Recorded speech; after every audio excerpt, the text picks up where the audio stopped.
Beautiful, beautiful. So in this video, we're going to talk about HMOs, housing and multiple occupation, and regulations. I'll try to remember all the regulations. It is absolutely amazing how many regulations we've got in HMOs.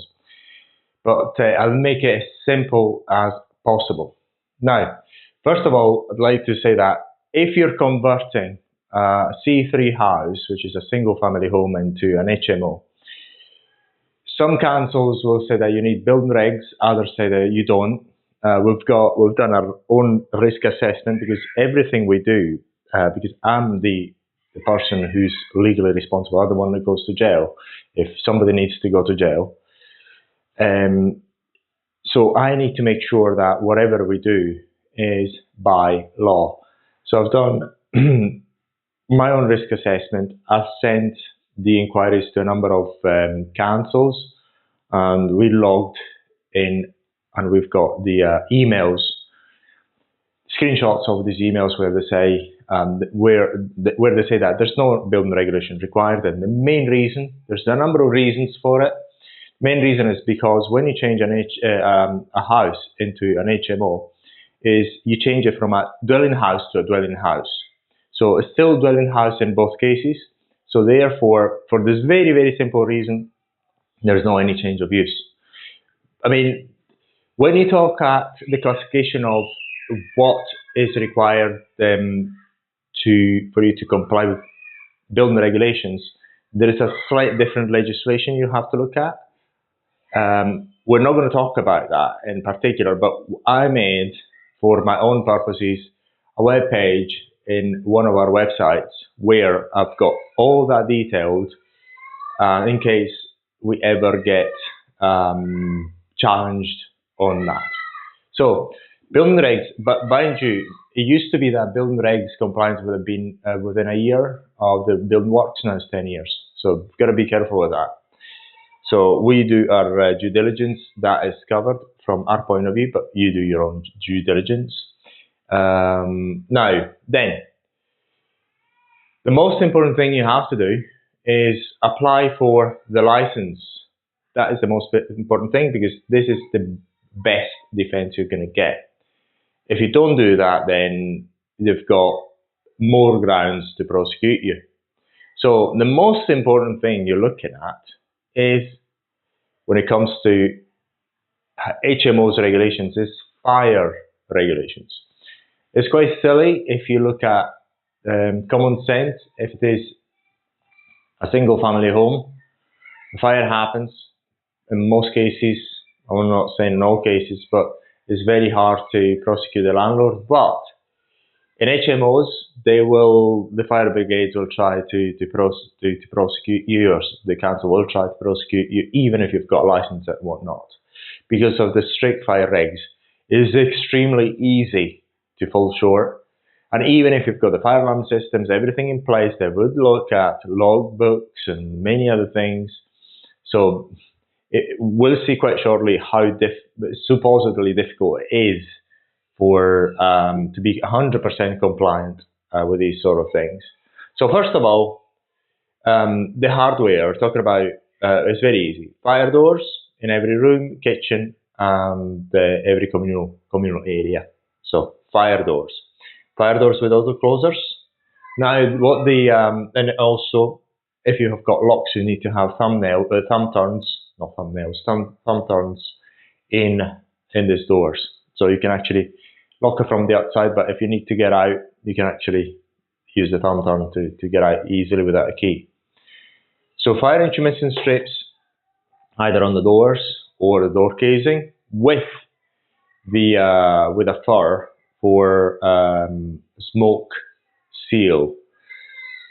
They're strictly not necessary, the smoke seals. However, because the council asked us for it, we had a particular HMO for so many years, no smoke seals, no problem, and then they came and they want the smoke seals now. So we changed them all. So we have the intermittent strips without the fur, and now we change them into the smoke seal. So we're putting smoke seals as a default in all new HMOs. Fire alarm. So we've got two types of fire alarms. The interlinked ones for two-story buildings. So if you've got a ground floor and first floor house, all you need is interlinked smoke detectors all throughout the house, each room and corridors and kitchen and whatnot. They have to be interlinked. Radio interlinked is good enough with batteries. Now it's good enough. It used to be that you had to hardwire them, but now they're allowing these very easy smoke detectors, radio interlinked. They're extremely easy and extremely cheap to install.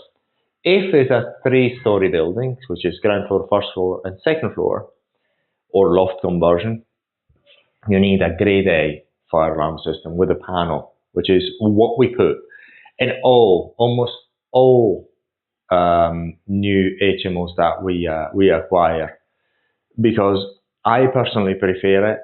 They're self-detecting. If there's a fault happening in the system, you actually see in the panel.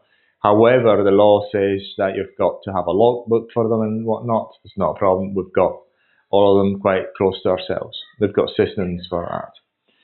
Emergency lights, we put them all throughout each and every HMO. Even the small ones, we just put them everywhere. What we tend to do is we just got nuts with them. We just put more than required.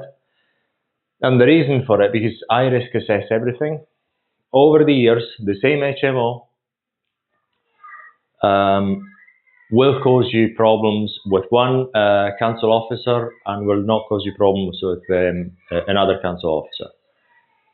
People change, the house remains the same, regulations remain the same, but people go nuts. This happens. So what I've done over the years to protect myself, because I cannot escape, these are hard assets. You can't really take them with you and escape to another country.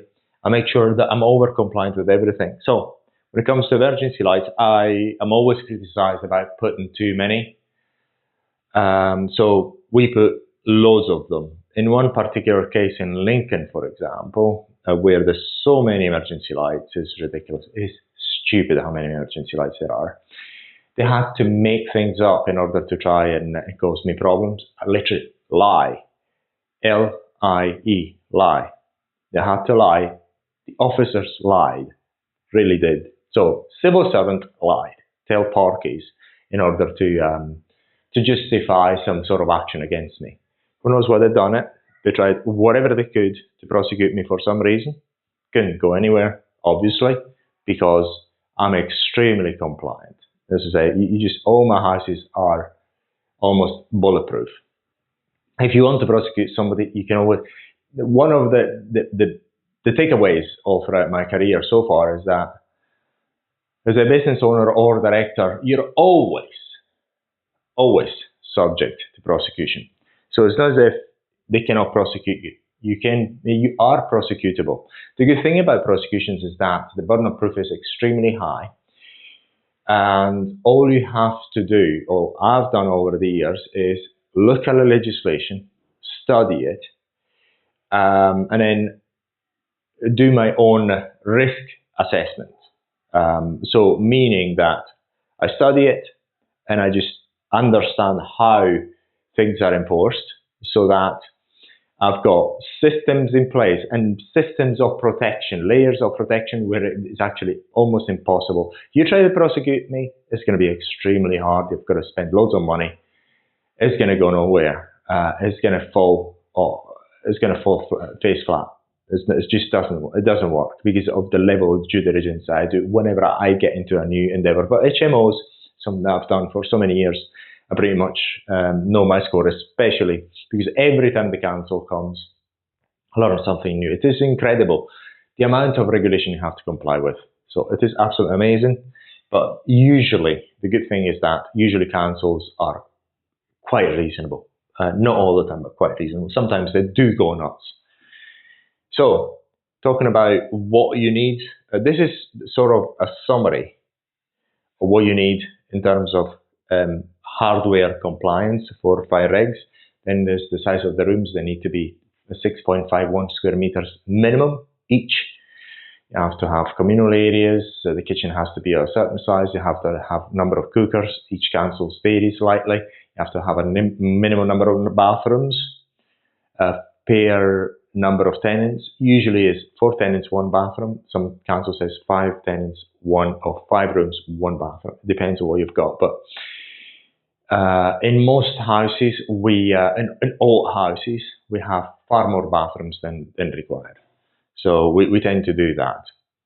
So this is the summary about the hardware. About hardware, you have to have our fire resistance between floors, between walls, and other stuff. There's a many number of things that you have to look in to be compliant with. But this sort of thing I've just said about the 30-minute between floor, fire resistance between floors, then almost never look at it. But in all our houses, we make sure that we are compliant with that anyway. So, and then many ways to do it. Now, let's talk about the paperwork. This is where it becomes expensive. You have to have, this is only a few of the things, because I can't remember, you have to also attend courses, mandatory by law, you need to do that. I had to attend one, which was a waste of time. So you find all new things as each council does their due diligence on you. Every now and then I get council, what do you call it? Just auditing me, and they ask me for all sorts of things. So fire risk assessment. This is in the region of £400, £400 if you have a company. But if you're a competent person, you can do it yourself. I do it myself. I've done it myself for pretty much all the houses, and all of them, the council look at it. They haven't said anything. Even when they tried to prosecute me, they couldn't say anything. What I've done in the case when they tried to prosecute me is I've done my own risk assessment. I purchased another I gave money to another company, separate company, to give me a fire risk assessment on the same property. And then I realized that my fire risk assessment was far more detailed than theirs. I just adjusted mine to make sure that I wouldn't leave anything out. In case they really tried it, I had the backup. So now I do my own fire risk assessments. Then you have to have the emergency light testing. I think this is yearly, if I remember well. There's 2 types of testing. There's the discharge test, I think it's every 6 months, and 1 every year, I think. I cannot remember. But right now, off the top of my head. Then each emergency lights need to have a key switch, and because this is the key switch is for doing your discharge test. Okay.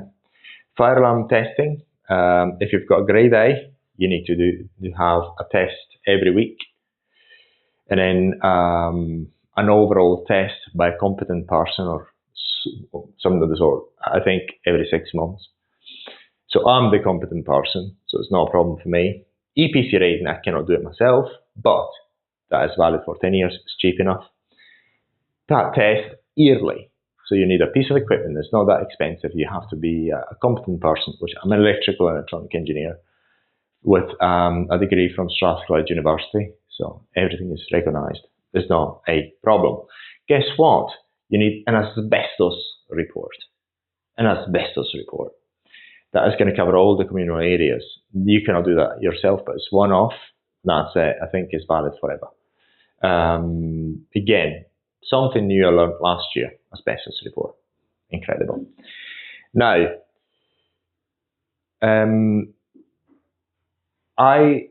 because I'm looking at economy of scales, what I'm saying here is, if you've got 10 HMOs, 10 HMOs of 6 bedroom each, you're going to have a monthly income of 20,000 or more. Income, meaning gross income. For that, it is worthwhile for you to get all the qualifications you need and do all these things yourself, all the paperwork yourself. that you can do yourself. What you cannot do is the gas safe. I guess you become gas registered, and I don't think it's worthwhile. And the electrical testing, I think that's not worthwhile. I haven't looked into becoming certified, but basically you need the gas safe certificate, which you need to outsource anyway, and the electrical testing, which is every 5 years, which you need to outsource anyway. So, and they're quite relatively cheap. Depends, especially the electrical safety test, it can be cheap and it can be expensive depending on who you find. Because you find those electricians that try to rip you off, you'll find them everywhere. And even if you've got double-sized cables all throughout the house, they will make things up in order to fail you, just to rip you off. It does happen. It has happened far many times. I've got an instance where one of the mother of my children with an HMO was told that she had to rewire the whole flat, which wasn't true.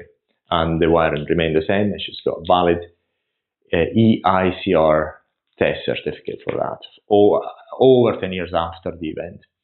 So you find all sorts of things. So my personal suggestion is 2 to 3 HMOs or 4 HMOs are not enough. You need to have economy of scale to have a good life. So when I say economy of scale, minimum 10 units. For that, what you can do, you can get £20,000 a month or more in rental income, not profits, rental gross income. And that allows you to invest if you need. I would do it, and to get all the qualifications you need to get as many of these things done yourself as possible. Because what you find is that if you have to outsource all these things, for 10 HMOs becomes quite expensive. But if you can do it yourself, boom, you're pretty much 100% compliant all of the time. If the council tries to prosecute you, it's extremely hard. Mind you, it's quite rare, but people go nuts. Council officers are people and are not very smart, in my opinion, in some cases. It does happen. And the good thing about that is that the legislation is drafted to protect us landlords. So if they want to prosecute you, it's very difficult as long as you've got a license or applied for a license and you try to be compliant, because they cannot normally jump ahead and prosecute you. They have to give you time to comply, and this is where you can actually become compliant. And then if they try to prosecute you immediately, they will very likely fail.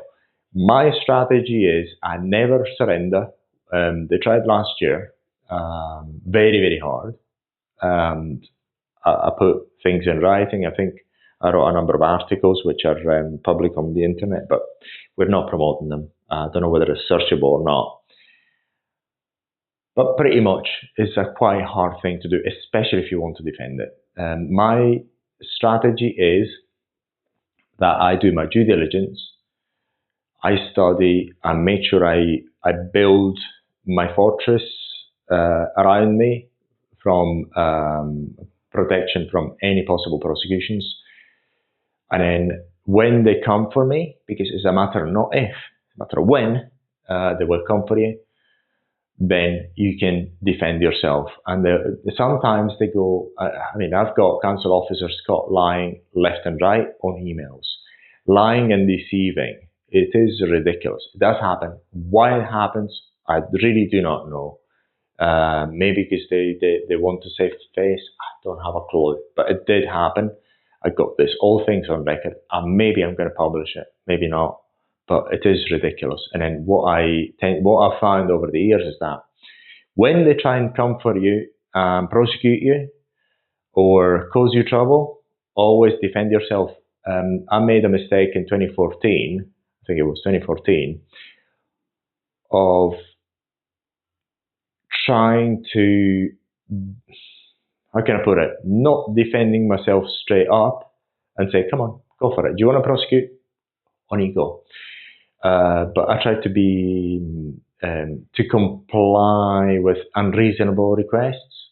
I paid dearly from then on, what I've realized is the best thing is understand the legislation, understand how things are enforced, how the legislation is enforced, how it is supposed to be enforced.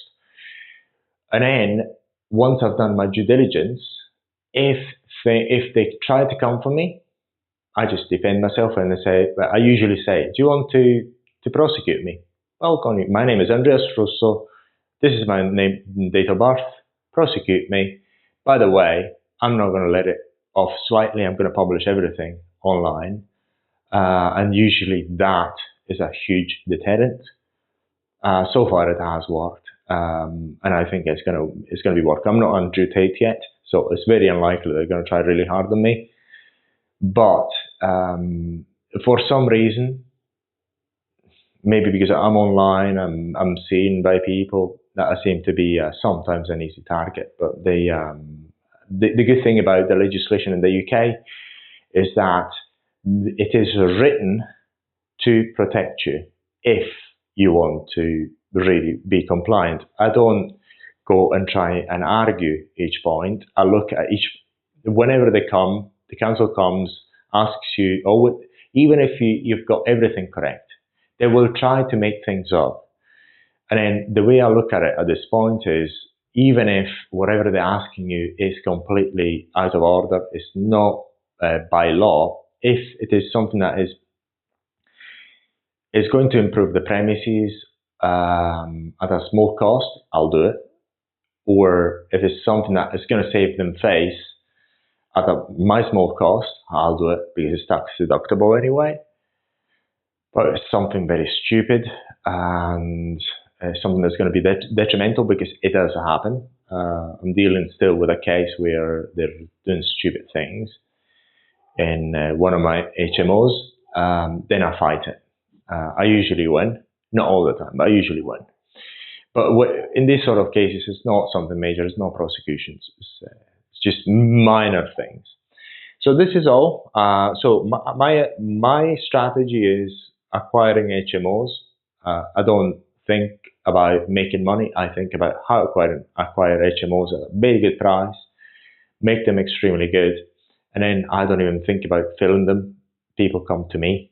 They're pretty much full almost 100% of the time, because I buy them at a very good price, and I'm able to provide accommodation at a much lower price than the competition. So people always stay with me. That's the thing. And my tenants tend to love me now because my economy of scales are already kicked in. We're able to provide very good service for them. So if something goes wrong, we're able to fix it very quickly. So I don't have to run things. I've got a team of people throughout the world that look after them. So tenants are happy and my life is easier. All I'm focusing on at the moment is basically two things: making these sort of videos for you and acquiring new assets, which I acquired another house pretty much yesterday. Was the 31st of October 2025. So I acquired another one, and so life becomes easier and easier. So I encourage you, if you want to get into HMOs, do it. Try to get into economy of scale. One of my regrets, it was that I just stopped early at 2 to 3 HMOs, and I wouldn't actually buy more because I was comfortable. But now I've long decided that I need to carry on indefinitely.